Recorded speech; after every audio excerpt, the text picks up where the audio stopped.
एक तरफ बांग्लादेश अचानक 1200 टन हिल्सा मछली भारत को भेजकर झुकता नजर आ रहा है, तो दूसरी तरफ अमेरिका यूरोप पर चिल्ला रहा है कि भारत पर 100% टैरिफ लगाओ। लेकिन सच यही है कि इस पूरे खेल में भारत ही वह खिलाड़ी है जिसके एक फैसले से पड़ोसी देशों की सांसें अटक जाती हैं और महाशक्तियों की नींद उड़ जाती है। पिछले साल 2024 में मोहम्मद यूनिस की सरकार ने भारत को हिल्सा भेजने से साफ इनकार कर दिया था। त्योहार के मौसम में बंगाल और असम के बाजारों से हिल्सा गायब हो गई थी। उस समय बांग्लादेश ने इसे अपनी ताकत का खेल समझा, मगर 2025 आते आते वही बांग्लादेश भारत को मनाने पर मजबूर दिख रहा है। वजह सिर्फ एक गंगा वाटर ट्रीटी 1996 में हुई यह संधि 2026 में समाप्त हो रही है। बांग्लादेश की आधी से अधिक खेती फरक्का बैराज से छोड़े गए पानी पर निर्भर है और यही कार्ड भारत के हाथ में है। ढाका की सबसे बड़ी चिंता यही है कि क्या भारत इस समझौते को आगे बढ़ाएगा या नहीं। इसी डर के कारण यूनिस सरकार ने हिल्सा निर्यात दोबारा शुरू कर भारत को खुश करने की कोशिश की है। लेकिन अब भारत वह पुराना भारत नहीं रहा जो दबाव में आकर तुरंत समझौते कर ले। विदेश मंत्री एस जयशंकर साफ कर चुके हैं, जो देश भारत के साथ खड़ा नहीं हुआ उसे इसकी कीमत चुकानी पड़ेगी। इस बार भारत लंबा समझौता करने के मूड में नहीं है, बल्कि छोटा और सख्त डील होगी जिसमें भारत के हित सर्वोपरि होंगे। यानी चाहे बांग्लादेश कितनी भी हिल्सा भेज दे, पानी का सौदा अब भारत अपनी शर्तों पर ही करेगा। भारत भली भांति जानता है कि हिल्सा की मिठास से बड़ी ताकत पानी की धारा में है। यही डर ढाका को 9 सितंबर की दिल्ली बैठक से पहले नर्वस कर रहा है।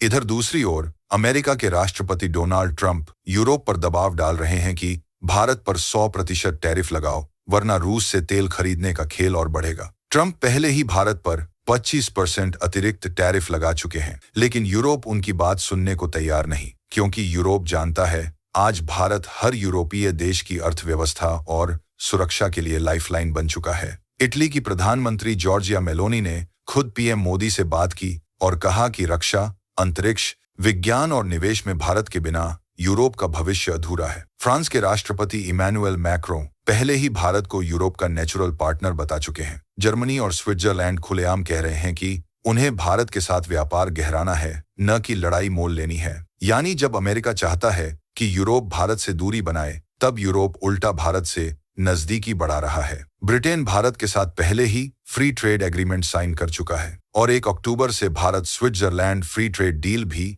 लागू हो रही है। ये तस्वीर ट्रंप की रणनीति को सीधे धक्का दे रही है। भारत के लिए यह एक डिप्लोमैटिक डबल अटैक है। एक ओर बांग्लादेश पानी के लिए भारत पर निर्भर है, दूसरी ओर यूरोप अपनी अर्थव्यवस्था के लिए भारत की तरफ देख रहा है। यानी पड़ोसी भी मजबूर और महाशक्ति भी लाचार। बांग्लादेश ने हिल्सा भेजने का फैसला ऐसे समय में लिया है जब दिल्ली में ज्वाइंट रिवर कमीशन की अहम बैठक होने वाली है। यूनिस सरकार जानती है कि अगर भारत सख्त हुआ तो उसका कृषि क्षेत्र तहस नहस हो सकता है, इसलिए वह मछली के बहाने दोस्ती का हाथ बढ़ा रही है।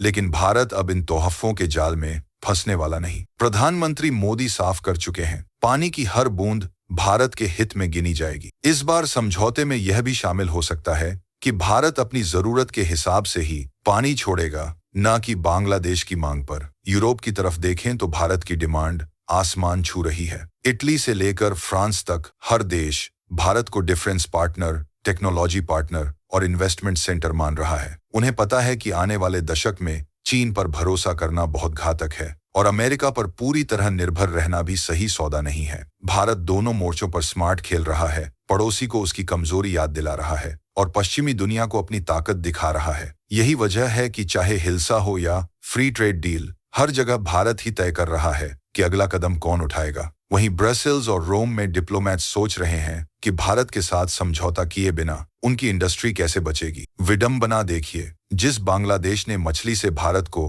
ब्लैकमेल करने की कोशिश की थी, वही आज पानी की एक बूंद के लिए भारत को मनाने पर मजबूर है। और अमेरिका के लिए सबसे बड़ा झटका यही है कि जिस यूरोप को वह भारत के खिलाफ खड़ा करना चाहता था, वही अब भारत के साथ खड़ा हो रहे हैं। भारत ने दोनों मोर्चों पर साबित कर दिया है कि अब डिप्लोमेसी में उसका रोल सिर्फ रिस्पॉन्डर का नहीं बल्कि डिसाइडर का है। पड़ोसी भी झुक रहे हैं, सुपर पावर भी मजबूर हो रहे हैं। यह नया भारत है जो अपनी शर्तों पर खेलता है। गंगा की धार और यूरोप का बाजार दोनों आज भारत की मुट्ठी में है। यूनिस सरकार जानती है कि अगर भारत ने पानी रोका तो बांग्लादेश की जमीन सूख जाएगी। यूरोप जानता है कि अगर भारत ने व्यापार की खिड़की बंद की तो उनकी फैक्ट्रियों की चिमनियां ठंडी पड़ जाएंगी। यह स्थिति भारत के लिए किसी गोल्डन चांस से कम नहीं। पड़ोसी को सबक सिखाने और सुपर पावर को ताकत दिखाने का मौका दोनों एक साथ मिले हैं और भारत इन्हें पूरी तरह कैश कर रहा है। हिल्सा की थाली और यूरोप के समझौते दोनों आज भारत के सामने रखे हैं। फर्क सिर्फ इतना है कि अब भारत भूखा नहीं बल्कि मेजबान है। तय भारत करेगा कि कौन सी डिश खानी है और किसे लौटा देना है। इतिहास गवाह है, कभी भारत को झुकाने वाले पड़ोसी और दबाने वाली महाशक्तियां अब खुद भारत की मेज पर सिर झुकाकर बैठी हैं। और यही असली कहानी है 2025 की। भारत अब सिर्फ ताकत नहीं बल्कि डिप्लोमेटिक सेंटर ऑफ ग्रेविटी बन चुका है। वह न केवल पड़ोसियों बल्कि पूरे ग्लोबल पॉलिटिकल मैप के लिए कील बन गया है। बांग्लादेश की मजबूरी और यूरोप के फ्री ट्रेड फैसले सिर्फ संकेत हैं कि भारत की रणनीतिक ताकत लगातार बढ़ रही है। गंगा वाटर ट्रीटी और हिल्सा डिप्लोमेसी के पीछे यही रणनीति छिपी है। हर मोर्चे पर भारत अपनी पोजीशन मजबूत कर रहा है। तेल और ऊर्जा के मामले में भारत की भूमिका अब पूरी दुनिया के लिए अहम बन चुकी है। रूस से तेल खरीदने के बावजूद भारत ने यूरोप और अमेरिका के साथ संतुलन बनाए रखा है। यही संतुलन भारत की सबसे बड़ी रणनीतिक जीत है। डिफेंस और टेक्नोलॉजी पार्टनरशिप भी अब भारत की ग्लोबल पहचान बन चुकी है। फ्रांस, जर्मनी, इटली जैसे देश सिर्फ व्यापार नहीं बल्कि सुरक्षा और टेक्नोलॉजी एक्सचेंज के लिए भी भारत को चुन रहे हैं। हिल्सा डिप्लोमेसी और गंगा वाटर ट्रीटी अब केवल क्षेत्रीय मुद्दे नहीं रहे, ये इस बात का सबूत हैं कि बिना भारत की सहमति से कोई बड़ा फैसला नहीं लिया जा सकता। पाकिस्तान, बांग्लादेश और नेपाल जैसे पड़ोसी भी इस सख्ती से सतर्क हैं। ग्लोबल ट्रेड और फाइनेंशियल फील्ड में भी भारत की पोजीशन मजबूत होती जा रही है। स्विट्जरलैंड, ब्रिटेन और यूरोप के अन्य देश भारत के साथ एफटीए और निवेश साझेदारी बढ़ा रहे हैं। यह केवल आर्थिक मजबूरी नहीं बल्कि राजनीतिक संदेश भी है। अमेरिका चाहे जितना दबाव डाले, यूरोप भारत के साथ खड़ा है। यही ताकत भारत को डिप्लोमेसी में फुर्ती देती है और उसके वजन को और बढ़ाती है। पूरी तस्वीर साफ है, भारत अब सिर्फ ताकत का केंद्र नहीं बल्कि नीति निर्धारक बन चुका है। चाहे गंगा वाटर ट्रीटी हो, हिल्सा एक्सपोर्ट या यूरोप का फ्री ट्रेड, हर जगह भारत का रुख निर्णायक है। और यही वजह है कि अब भारत को कोई दबा नहीं सकता बल्कि दुनिया उसके इर्द गिर्द अपने फैसले तय कर रही है। तो दोस्तों, आज की वीडियो में इतना ही। जानकारी अच्छी लगी तो जाने से पहले वीडियो को एक लाइक करके चैनल को सब्सक्राइब जरूर कर लीजिए।